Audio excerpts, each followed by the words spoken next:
Et regardez, Jean-Seb est déjà là. Hop, un coup de fouet, il est prêt. Et vous savez quoi? Jean-Seb, aujourd'hui, tu m'emmènes. Oui, vous ne rêvez pas. Écoutez bien, vous allez voir des images uniques dans le Colorado. Nous allons partir à une dizaine de kilomètres au nord-est d'Apt. Direction donc Rustrel. Et alors, une histoire, ça commence forcément par « Il était une fois ». Alors, ambiance.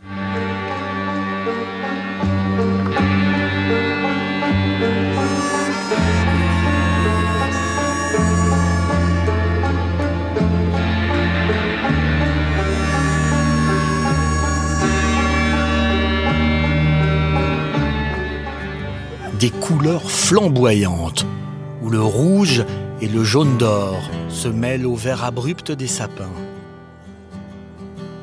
Des cheminées de pierre, comme dans un décor de western avec John Wayne. Vous ne rêvez pas?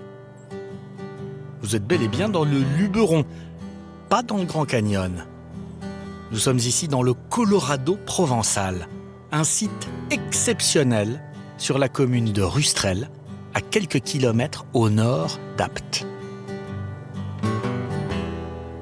Explication de ce décor avec Gilles. En fait, ici, on est dans ce qu'on appelle le Colorado provençal. C'est en fait une ancienne carrière d'extraction d'ocre. Ici, il y a 200 millions d'années, nous étions sous la mer. Il faut imaginer qu'il y a 200 millions d'années, toute la Provence était sous la mer. Là, on était vraiment au fond de la mer. Ici, en fait, le sable qu'on retrouve aujourd'hui, il résulte de l'érosion lorsque la mer s'est retirée. Et c'est simplement le fruit du travail de l'homme. En venant exploiter ces sables-là, l'homme a décapé toute la couche d'humus et a commencé à exploiter le sable au creux. Ces paysages hors du commun sont donc le fruit du travail de l'homme dans l'exploitation de l'ocre. Autre particularité du site, un sol acide qui offre du coup une végétation unique, des châtaigniers, des pins maritimes, et tout cela est exceptionnel dans ce coin du Luberon. Le sol acide, c'est quand même quelque chose de très très particulier parce qu'en Provence, on a du calcaire de partout. Et donc, dans les ocres du pays d'Apt, on retrouve une végétation qui est totalement différente des massifs qu'on a aux alentours. C'est une richesse extraordinaire. Véritable trésor de la nature, ce Colorado provençal est cher à ses habitants. Roger, il est ancien ocrier et il aime revenir régulièrement sur les terres de son passé. J'ai travaillé 31 ans. J'ai commencé en 62 et j'ai fini en 92, quoi. J'ai 92 ans et je viens encore. J'aime l'endroit parce que c'est calme, c'est reposant. Oh, puis ces couleurs sont pas belles. C'est beau ces couleurs, hein. Et en découvrant davantage la beauté de ces lieux, on comprend l'attachement de la population à ces paysages flamboyants. Je me lasse jamais de regarder ces paysages-là, surtout que je les vois évoluer. C'est très intéressant parce qu'on a des contrastes même au sein d'une même journée entre le calme du matin. Et en milieu de journée, on peut avoir jusqu'à 2000 personnes qui viennent visiter le secteur ici. Donc on entend les enfants crier, qui s'amusent, qui se divertissent. Et du coup, on a une réelle émotion. Et le soir, quand tout redevient calme, on entend à nouveau les oiseaux chanter, on retrouve toute cette quiétude-là. Et c'est des moments qui sont assez exceptionnels. Depuis l'arrêt de l'exploitation du site au début des années 90, le lieu est ouvert au public et reçoit jusqu'à 180 000 visiteurs par an. Pour ces touristes, c'est un vrai moment de bonheur et d'émerveillement. On se croit un petit peu sur Mars. Ah bah oui, je m'amuse. Je fais l'Indien, je monte dans les falaises puis je redescends. On a l'impression d'être ailleurs, hein, on n'a pas l'impression d'être en France. Moi, j'ai l'impression de découvrir vraiment un paysage qui est vraiment unique ici. On n'a jamais vu ça ailleurs, c'est magnifique. Et parmi ces visiteurs, certains sont des habitués, comme Jacques.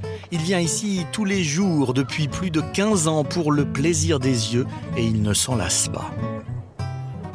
J'aime venir ici parce qu'on se sent dépaysé et également subjugué par la beauté des paysages. C'est le Far West, c'est notre Colorado et c'est un éventail de couleurs exceptionnel qui permet de se reposer, d'oublier d'autres choses et de se retrouver tout à fait en harmonie avec ces sites qui sont, je crois, remarquables. Exploité depuis la fin du XVIIe siècle jusqu'en 1992, ce Colorado provençal est un site privé et il se transmet de génération en génération. Claire, descendante d'Aucrier, est propriétaire d'une partie de ses terres. Son père a commencé à travailler ici dans les carrières en 1890. Depuis très très longtemps, il y avait beaucoup de monde qui venait visiter et on a dit pourquoi pas on pourrait faire un site touristique et ouvrir, mais alors définitivement au public. Et depuis, elle se réjouit de voir la terre de ses ancêtres redevenir un lieu vivant. La nature, le bon air, pas de voiture, pas de moto, pas de bruit, que le bruit des chuchotements des touristes, les chantonnements des enfants. Tout ça, c'est vraiment admirable. Admirable. Voilà les prouesses de la nature. Offrir à l'homme un petit coin de paradis unique, des paysages d'une beauté insaisissable. En somme, une part de rêve. Tu vois, Seb? Oui. Eh ben voilà, c'est ça aussi, Midi en France, j'ai envie de dire. Non, mais on le dit souvent, mais se rendre compte, comme les gens le disent, là, on a l'impression d'être sur Mars. Tu vois, on est dans le Colorado et on est ici en France, ce que dit cette dame. C'est exactement ça. On se rend compte avec cette émission qu'il y a des lieux dans cette France, on comprend pourquoi ce pays est le plus visité au monde. Et pourquoi faire 8 heures de vol?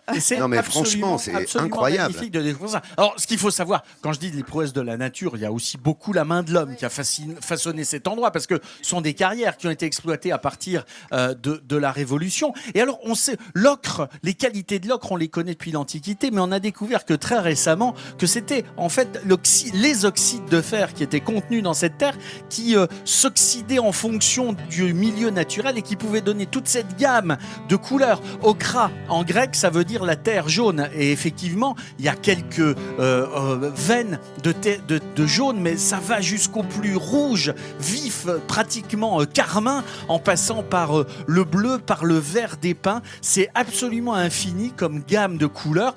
Alors, Colorado provençal, c'est une expression qui est née dans les années 30 sous la plume d'un certain Gabriel Jean. Il est évidemment, il avait une culture livresque du Colorado, parce que ça ressemble quand même pas. C'est vraiment unique, ça ressemble à nulle part ailleurs. Et c'est chez nous en France. Très beau en France. Et on vous l'a présenté. À une dizaine de kilomètres d'Apt. Voilà, c'est dans le Vaucluse où nous sommes. On vous fait découvrir ce département du Vaucluse, cette ville de Apt. Vous voyez, c'est à une encabure de chez vous. Ça mérite vraiment la visite et le détour, cette ville de Apt.